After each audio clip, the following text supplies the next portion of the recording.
اور چینی چوری اور چینی بحران، یہ پاکستان کو اس وقت بجلی کے بعد چینی کے بحران میں الجھا دیا گیا ہے۔ تو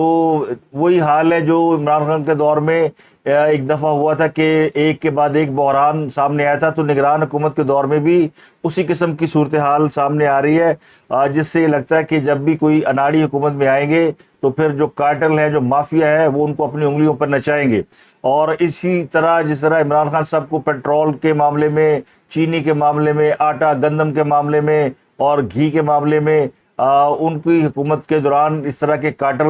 حاوی ہو گئے تھے اور انہوں نے حکومت کو تکنی کا ناچ نچا دیا تھا، اسی قسم کی صورتحال اب نگران حکومت کے سامنے پیش آ رہی ہے۔ اور چینی کے بارے میں اطلاعات یہ کہ چینی جنہوں نے ذخیرہ کی ہوئی ہے وہ مارکیٹ کے اندر مہنگے داموں بیچ رہے ہیں،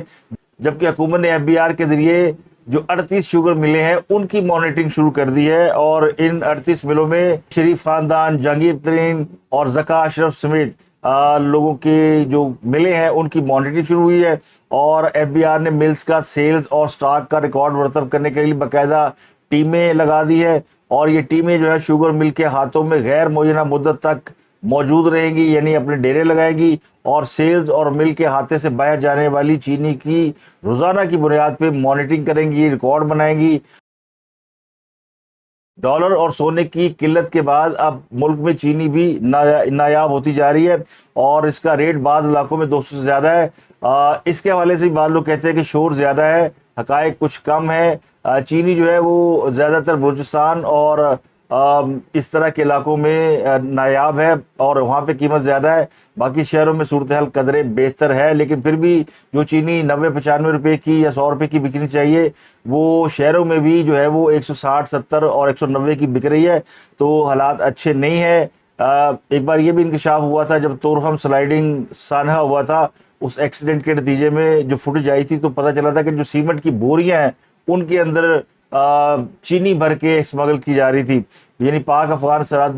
جو تورخم ہے وہاں سے جو پاکستان سے سیمنٹ جاتا تھا، کیونکہ پاکستان سے سیمنٹ بھاری تعداد میں افغانستان جا رہا تھا اور اس میں پھر چینی کی چھپا چھپا کے لے جائی جا رہی تھی۔ اب بھی جو خبریں سامنے آ رہی ہیں کہ ملک میں جو سیمنٹ کی کھپت ہے وہ 38% بڑھ گئی ہے۔ ان حالات میں جبکہ مہنگائی بہت زیادہ ہے اور حالات خراب ہے، تو سیمنٹ جو ہے وہ کون سے لوگ استعمال کریں؟ تو یہ وہی ہے کہ سیمنٹ کی آڑ میں چینی جو ہے افغانستان سمگل کی جا رہی ہے۔ بجلی کے بلوں پر IMF کو جو تجاویز بھیجی گئی تھی وہ پلان ریجیکٹ ہو گیا ہے۔ پاکستان نے جو ایسٹیمیٹ لگایا تھا کہ اگر ہم عوام کو ریلیف دیتے ہیں تو کوئی 5-5.5 ارب روپے کا یا 6.5 ارب روپے کا ہمیں بھرنا پڑے گا، تو وہ ہم اپنے جو ہمارے پاس جو اضافی سرپلس بجٹ ہے جس میں ڈیولپمنٹ کا بجٹ بھی شامل ہے اس کو استعمال کر لیں گے، لیکن جو IMF نے ویلیویشن کی ہے اس کے مطابق اس میں تقریباً 15.5 ارب روپے کا فرق آ رہا ہے۔ تو اس لیے جو IMF سے پوچھا جی کہ یہ 15.5 ارب روپے آپ کہاں سے بھریں گے، تو پلان ذرا دوبارہ بنا کر دیں، جو آپ نے پہلے پلان بنا کے دیا ہے وہ حقائق پر مبنی نہیں ہے۔ تو یہ بھی ایک بہت بڑا فالٹ سامنے آیا ہے نگران سیٹ اپ کا اور نگران وزارت خزانہ کا، کہ جن کو اعداد و شمار کا بھی جو یعنی صحیح طرح سے علم نہیں ہے۔ IMF کے پاس پاکستان کے حوالے سے بالکل ایگزیکٹ اعداد و شمار ہے، اگلے پیسے دینے لگے پورا حساب رکھ دینے، اور واپس لینے کے لیے بھی انہوں نے پورا حساب رکھا ہوا، تو ان کے بقول پاکستان کے حساب کتاب درست نہیں ہے۔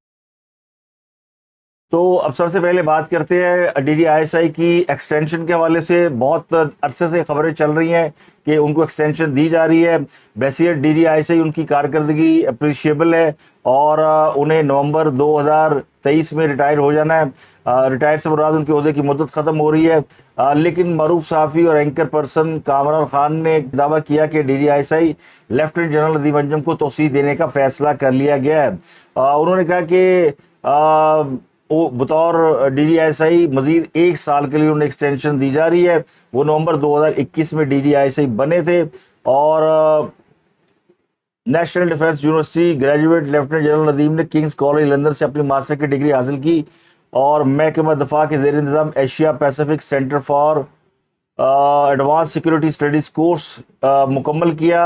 اب اگر وہ ایکسٹینشن لے لیتے ہیں تو وہ پاکستان کے پہلے DDI نہیں ہوں گے جن کو ایکسٹینشن دی جائے گی۔ اس سے پہلے اختر عبدالرحمان اور لیفٹیننٹ جنرل احمد شجاع پاشا بھی قومی سلامتی کی بنیاد پر توسیع مدت کے لیے DDISI رہ چکے ہیں۔ بعض ذرائع جو ہیں وہ اس بات کی نہ اس پہ تبصرہ کر رہے ہیں، نہ اس کی تصدیق یا تردید کر رہے ہیں کہ کیا لیفٹیننٹ جنرل ندیم انجم کو ایکسٹینشن دی جا رہی ہے۔ تو ابھی تک آفیشیل جو اکاؤنٹ ہے IPR کا، اس پر اس حوالے سے کوئی خبر نہیں ہے، لیکن جو صحافی ہیں وہ اپنے ذرائع سے دعویٰ کر رہے ہیں کہ اس بات کا فیصلہ ہو گیا۔ ایک اور صحافی ہمارے دوست اسد طور ہے، انہوں نے بھی کچھ دن قبل یا شاید ایک آدھ دن پہلے انہوں نے ایک ویلاگ کیا تھا جس میں انہوں نے کہا تھا کہ ان کو ایکسٹینشن نہیں دی جا رہی، وہ 18 سپٹمبر کو اپنی مدت ملازمت پوری کرنے کے بعد فوج سے ریٹائر ہو جائیں گے، جبکہ ان کی جگہ نئے DDISI کے طور پر ایسے شخص کو تعینات کیا جائے گا جو آرمی چیف کا اپنا اور قابل اعتماد افسر ہوگا۔ تو یہ انہوں نے ایک دو نام بھی دیے کہ وہ کون ہو سکتے ہیں۔ وہ کہتے ہیں جی کہ چونکہ 4 لیفٹیننٹ جنرل سپٹمبر میں ریٹائر ہو رہے ہیں جبکہ 2 نومبر میں، تو ان حالات میں وہ اپنے من پسند یا اپنے قابل اعتماد جو میجر جنرل ہیں ان کو ترقی دلوا کر لیفٹیننٹ جنرل بنائیں گے۔ یہ جونیئر بھی ہوں گے اور ان کی بات بھی مانیں گے، ان کو ہدایت دینا اور ان کو کسی بات پر کنونس کرنا ذرا آسان ہوتا ہے۔ تو ان کے خیال میں لیفٹیننٹ جنرل شاہد امتیاز جو کہ کور کمانڈر راولپنڈی ہے، وہ بھی کافی قریبی ہیں جنرل عاصم منیر کے۔ جب انہوں نے آرمی چیف کی کیا کمان سنبھالی تھی تو انہوں نے سب سے پہلے corps commander Rawalpindi lieutenant general Nauman Zakaria کا تبادلہ کیا تھا، جو کور کمانڈر بنے ہوئے تقریباً ایک ہفتہ ہی انہیں ہوا تھا، لیکن انہوں نے ان کو چینج کر دیا تھا۔ تو ان کو یعنی لیفٹیننٹ جنرل شاہد امتیاز کو کوئٹہ میں فوجی کالج سے بلا کر راولپنڈی میں پوسٹنگ دی گئی۔ تو اب یہ بھی خبریں ہیں، یہ نہیں ان کی اپنی خبر ہے، یہ ذرائع کے حوالے سے خبر ہے یا ان کا تجزیہ ہے، لیکن یہ زیادہ تر لوگ جو ہے وہ اس بات پر کنونس ہے کہ لیفٹیننٹ جنرل ندیم انجم ہی جو ہے وہ DDISI رہیں گے اور ان کو ایکسٹینشن دے دی جائے گی یا دے دی گئی ہے۔ اس کے علاوہ army chief general Asim Munir نے کراچی اور لاہور کے تاجروں سے ملاقات کی۔ ان کی ملاقات کی بڑی گونج ہے، اور چونکہ یہ ملاقاتیں پاکستان کی معیشت کے حوالے سے ہو رہی ہیں، پاکستان کے فیوچر کے حوالے سے ہو رہی ہیں، اور یہ کوئی پہلی دفعہ نہیں ہوئی کہ کسی آرمی چیف نے تاجروں سے ملاقات کی ہوئی۔ اس سے پہلے بھی بہت سے آرمی چیف جو ہے وہ ملاقاتیں کرتے رہے ہیں، جنرل باجوہ بہت ملاقاتیں کرتے تھے، اور 2017 میں فوج نے کراچی میں تاجروں سے ملاقات کے بعد اس بات کا اظہار کیا تھا کہ ملک کے معاشی حالات اگر بہت زیادہ خراب نہیں ہے تو بہت زیادہ اچھے بھی نہیں ہیں۔ تو یہ انہوں نے اس وقت کی جو حکومت ہے اس کے اوپر عدم اعتماد کا اظہار کیا تھا، اور پھر وہ معیشت کے حوالے سے جب عمران خان کی حکومت آئی تھی تو اس وقت کے جو DDISI تھے وہ یہ کہا کرتے تھے کہ اب اکانومی ہماری رائٹ ٹریک پہ چلی گئی ہے اور موجودہ حکومت کو ٹائم دینا چاہیے کہ وہ اکانومی کو ٹھیک کرے۔ تو معیشت کے حوالے سے فوج کی ہمیشہ انپٹ رہی ہے، اور اب یوں لگتا ہے کہ معاشی معاملات فوج نے اپنے ہاتھ میں مکمل طور پر لے لی ہے اور وہ آگے ڈرائیو کرنے والی ہے۔ اور اس حوالے سے 2-3 اور بھی لیفٹ رائٹ سے خبریں آ رہی ہیں، جیسے نگران وزیر اعظم کا کہنا ہے کہ جی سعودی عرب جو ہے وہ $25 ملین کی سرمایہ کاری کر رہا ہے، 25 بلین کی، اور اس کے علاوہ چائنا کے حوالے سے کل کہا گیا کہ وہ $65 بلین کی سرمایہ کاری کر رہا ہے۔ تو پاکستان کے اندر تقریباً $100 بلین کی سرمایہ کاری کی باتیں زیر گردش ہے، اور یہ ایک اچھی بات ہے۔ اب تاجروں سے اور بزنس مینوں سے ملاقات کے بعد ایک اور چیز سامنے آئی کہ انہوں نے یہ کہا کہ پاکستان میں جو افغانی ہیں ان کو واپس بھیجا جائے گا جو رجسٹرڈ نہیں ہے، ان کے خلاف آپریشن ہونے جا رہا ہے۔ اس کے علاوہ نان فائلر، ٹیکس پے کرنے والے، ٹیکس نہ دینے والے، ان سب کے خلاف بھی یعنی کارروائی ہوگی، جو ان کا خیر ڈومین تو نہیں ہے، لیکن انہوں نے اس بات کا اظہار کر دیا۔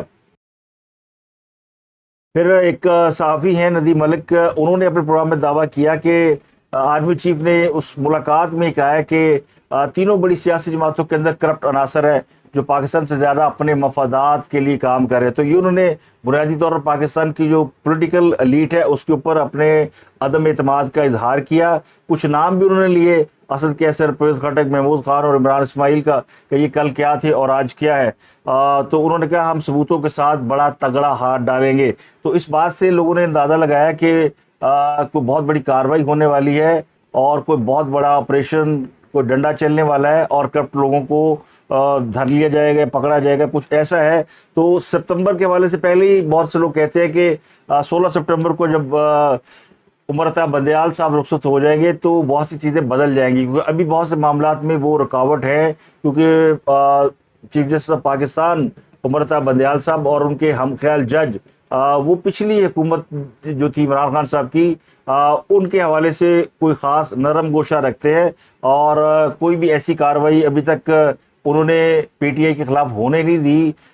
کہ جس کا کوئی انہیں نقصان پہنچے۔ ہاں، عمران خان سمیت جو پی ٹی آئی کی ایلیٹ ہے وہ اندر ہے، لیکن ابھی تک عمران خان کے علاوہ کسی کو کسی کیس میں سزا نہیں ہوئی۔ مثلا بہت سے لوگ پکڑے گئے ہیں، شامو قریشی ہے، وہ حسان نیازی ہے، جن کے بارے میں کچھ بتا پرویز الہی ہے، ان سب کے کیسز چل رہے ہیں، گرفتاریاں ہو رہی ہیں، ضمانتیں ہو رہی ہیں، لیکن کسی کا بھی کوئی کیس حتمی انجام تک نہیں پہنچا۔ اور سب سے امپورٹنٹ بات، 9 مئی کے جو مجرمان ہیں ان کے حوالے سے ابھی تک ایک بھی کیس ایسا نہیں جس میں کسی بھی شخص کو کوئی سزا دی گئی ہو۔ تو کہنے والے کہتے ہیں کہ جو 9 مئی کے واقعات میں ملوث ہے ان کے خلاف جو ہے وہ بہت زیادہ یعنی اس بات کا امکان ہے کہ فوری کارروائی جو ہے وہ 16 سپٹمبر کے بعد شروع ہوگی اور وہ ہاتھ لالا کے رون گے، یعنی اس حد تک آ گیا۔ اور بعض جو صحافی ہیں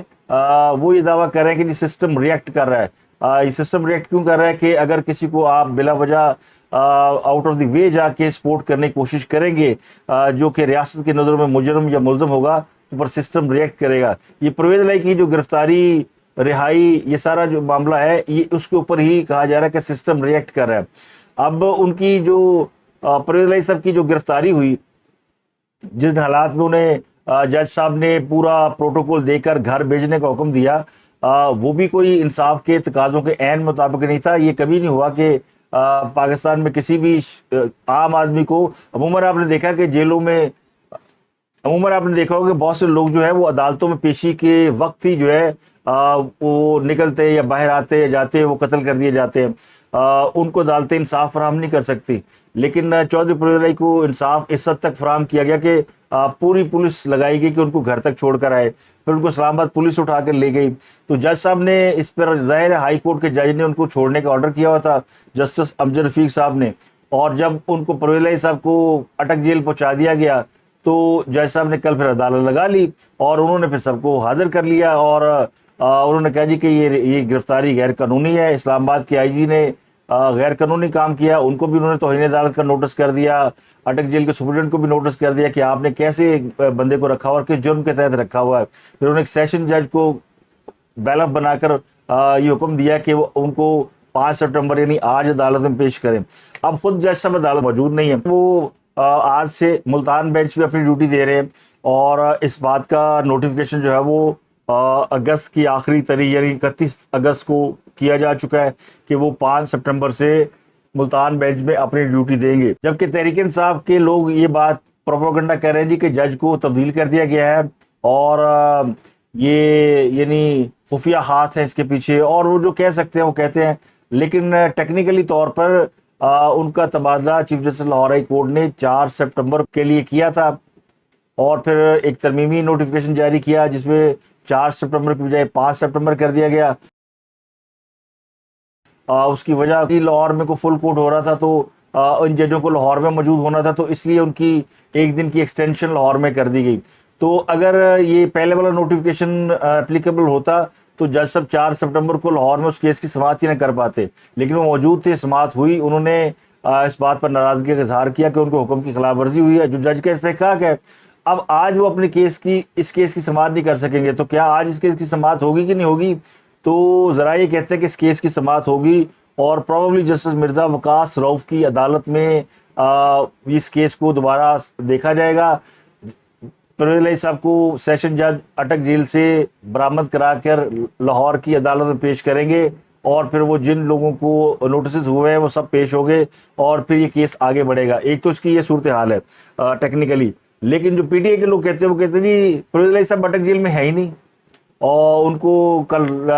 اسلام آباد سے ایک پیمس ہاسپٹل میں لایا گیا تھا کیونکہ ان کی طبیعت خراب تھی، وہاں ان کا چیک اپ ہوا اور واپس وہ اٹک جیل نہیں گئے، واپس انہیں کہیں اور لے جایا گیا، یعنی کسی نامعلوم مقام پر انہیں منتقل کر دیا گیا، جو اور زیادہ خطرناک بات ہے، کیونکہ جتنے لوگ نامعلوم مقام پر منتقل کیے گئے آج تک ان کا پتہ نہیں چلا کہ وہ کہاں ہیں۔ عمران ریاض کی مثال آپ کے سامنے ہے، اس کے علاوہ اور بھی کئی لوگ ہیں جو پی ٹی اے کے سوشل میڈیا کے لوگ ہیں، وہ بھی گرفتار ہونے کے بعد یا اس طرح نامعلوم مقام پر جب رکھے گئے تو پتہ نہیں چلا کہ وہ کہاں رکھے گئے اور کیوں رکھے گئے۔ غالب امکان یہ کہ اگر وہ کٹک جیل میں ہوئے تو ان کو پھر لاہور کے عدالت میں پیش کر دیا جائے گا اور کیس کی سماعت ہوگی۔ جج میں نے آپ کو بتا دیا کہ جسٹس مرزا وقاص روف کی عدالت میں امکان ہے کہ وہ اس کیس کو سنیں گے، اور باقی ساری گلاں نے وہ جج صاحب جو ہے وہ روٹین کے میٹر میں، یعنی ان کا تبادلہ پہلے سے ہو چکا تھا اور 31 اگست کو ہو چکا تھا۔ لیکن اس کو بھی اگر کوئی یہ کہتا ہے یہ سسٹم کا ریئیکشن ہے تو اس بات سے انکار نہیں کیا جا سکتا، کیونکہ سسٹم نظر آتا ہے کہیں نہ کہیں ریئیکٹ کرتا ہوا۔ اسی کے حوالے سے میں نے کہا تھا کہ عقل والوں کے لیے نشانیاں کافی ہیں اور باقی بھی عقل والوں کے لیے نشانیاں کافی ہیں، چاہے ان کا تبادلہ پہلے سے ہو چکا تھا یا آج ہوا ہے یا پھر ان فیوچر بھی ہو سکتا تھا۔ تو یہ بات طے ہے کہ معافی نہیں کسی کو بھی، یہ سب کو سمجھ میں آ گئی ہے۔ عمران خان کو سمجھ میں نہیں آ رہی اور نہ ان کی اہلیہ بشرا بی بی کو سمجھ میں آ رہی ہے۔ بشرا بی بی جو ہے وہ اب انہوں نے لاہور ہائی کورٹ میں درخواست ضمانت قبل از گرفتاری دائر کی ہے اور اس میں انہوں نے کہا جی کہ میں سابق وزیر اعظم کی اہلیہ ہوں اور میرے شوہر کو سیاسی انتقام کا نشانہ بنایا جا رہا ہے۔ ایف آئی اے، نیب، پنجاب پولیس، سب نے میرے خلاف مقدمات درج کر رکھے ہیں اور مجھے جو ہے وہ بچایا جائے گرفتاری سے اور میرے خلاف مقدمات کی تفصیل طلب کی جائے کہ مجھے کسی اور کون کون سے میرے پہ مقدمے ہیں۔ تو ان کو بھی اپنی گرفتاری کا خوف ہے اور وہ لاہور ہائی کورٹ سے تو امید کی جاتی ہے نا کہ وہ عمران خان صاحب کے حق میں کوئی نہ کوئی یعنی تھوڑا بہت ان کا سافٹ کارنر ہے، جس طرح سپریم کورٹ آف پاکستان کا ہے۔ تو اب معاملات لاہور ہائی کورٹ کی طرف بھی یعنی زیادہ تر ڈالنے کی کوشش کی جا رہی ہے اور لاہور ہائی کورٹ کا ہی فیصلہ تھا چوری پرزائی کو رہا کرنے کا۔ وہ علیحدہ بات ہے کہ ان کی بات بنی نہیں۔ ایک اور اطلاع ہے میرے پاس کہ شاید آج، یہ شاید والی بات ہے کہ اینٹی کرپشن جو ہے وہ آج چودھری پرویز الہی کے حوالے سے اور ان کے بیٹے مونس الہی کے حوالے سے ان کی کرپشن کے حوالے سے کوئی پریس کانفرنس کر سکتی ہے، کچھ حقائق سامنے لائے جا سکتے ہیں جو کہ یعنی بہت ہی آپ کے لیے چونکا دینے والے ہوں گے۔ اور آخر میں آپ کو یہ بتا دوں کہ عمران خان صاحب کے حوالے سے کہ ان کی کل سائفر کیس میں سماعت تھی، لیکن ظاہر ہے وہ جج صاحب چھٹی پہ چلے گئے، تو یہ بھی ایک اشارہ ہے اور اس کو بھی سسٹم کا ریئیکشن سمجھا جاتا ہے۔ تو سسٹم ریئیکٹ کر رہا ہے، ماڈیفائی ہو رہا ہے یا ریڈو ہو رہا ہے یہ تو میں نہیں جانتا، لیکن ایک بات جو ہے وہ آپ اور میں جانتے ہیں بڑی اچھی طرح سے کہ عمران خان صاحب جو ہے ان کو فی الحال ان کے لیے کسی بھی جگہ سے کوئی یعنی سافٹنس نہیں دکھائی جا رہی، کوئی نرمی نہیں دکھائی جا رہی کہ ان کو جیل سے باہر نکالا۔ ہاں جیل میں رہے، چاہے وی آئی پی طریقے سے رہے، چاہے کچھ بھی رہے، تو وہ جو ایک روزانہ ٹی وی پہ آ کے ایک خطاب کرنا اور روزانہ جو ہے وہ یوٹیوب کے اوپر خطاب کرنا، روزانہ وہ ایک انہوں نے سیاسی عدم استحکام کی فضا بنائی ہوئی تھی۔ آپ دیکھیں جب سے عمران خان جیل میں گئے ہیں یہ ان کو سزا ہوئی ہے تو کم از کم وہ جو فضا ہے وہ کافی بہتر ہو گئی ہے اور اب کچھ چیزیں بہتر ہونا شروع ہوئی ہیں پولیٹیکل اسٹیبلٹی کے حوالے سے، لیکن جو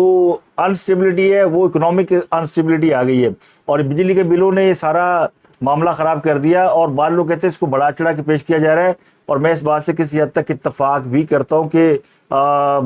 جو بل ہیں بجلی کے وہ بہت زیادہ لوگوں کو آئے ہیں، لوگ تکلیف میں ہیں، لیکن کچھ لوگ اس کو سیاسی مقاصد کے لیے استعمال کر رہے ہیں۔ تو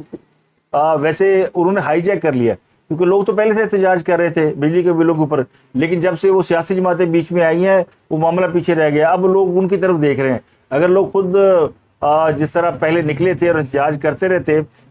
تو یہ معاملہ شاید بہت زیادہ حکومت پہ دباؤ کا باعث بنتا، لیکن اب ان کو سیاسی جماعتوں نے ہیک کر لیا ہے اور اب دیکھیں چینی کا ایشو کھڑا کر دیا گیا ہے، تو بجلی سے زیادہ لوگ چینی کی طرف چینی وہ یعنی ایک کے بعد ایک ایشو کریٹ کر کے پچھلے ایشو کو دبانے کی جو روایت ہے نا ہمارے یہاں کوئی نئی نہیں ہے، وہی نظر آتی ہے۔ تو یہ آج کی صورتحال ہے۔ آپ سے ملاقات ہوگی اگلے ولاگ میں۔ اپنا گرد و نواح کے لوگوں کا بہت خیال رکھیے۔ اس کے علاوہ حریم شاہ کے شوہر بلال شاہ، ان کے بارے میں میں نے آپ کو خبر دی تھی کہ بندہ آپ پہ کتنے سجے کا بھی ہوا ہے اور میری خبر اس حوالے سے درست ثابت ہوئی ہے کہ وہ رات کے واپس آ گئے ہیں۔ ابھی ان کے بارے میں کوئی آفیشیل اطلاع نہیں دی گئی، لیکن جو ہمارے ذرائع وہ کہتے ہیں کہ بلال شاہ وہ واپس آ گئے ہیں، اب ان کو رہا کیا گیا ہے یا وہ پھر کہیں چھپا بیٹھا تھا. جو میں نے آپ کو بتایا تھا کہ وہ بیوی سے جان چھڑانے کے بیچارہ کوشش کر رہا ہے لیکن وہ جان چھوٹ نہیں رہی. کچھ چیزیں ایسی ہوتی ہیں وہ کہتے ہیں نا چھٹتی نہیں ہے منہ سے کافر لگی ہوئی. تو اب تک کے لیے اتنا ہی. آپ سے ملاقات ہوتی ہے اگلے ولاگ میں. اپنا گردنوا کے لوگوں بہت خیال ہے.